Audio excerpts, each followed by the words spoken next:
Evenly apply the adhesion promoter to the installation surface.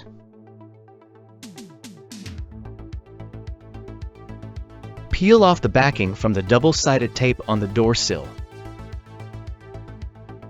Align both ends and press the sill into place, holding down both ends for about 10 seconds.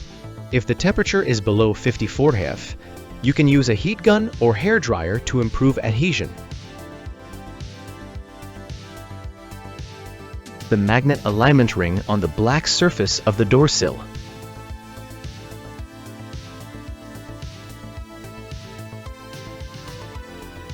Close the car door. Open the door and stick the sensor magnet inside the alignment ring.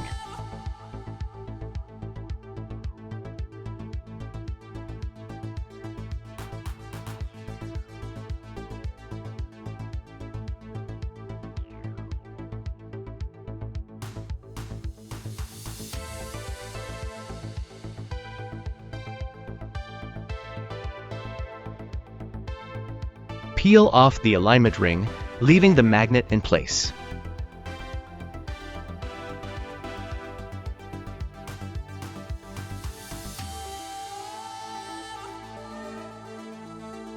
Remove the protective film from the door sill. Installation is complete.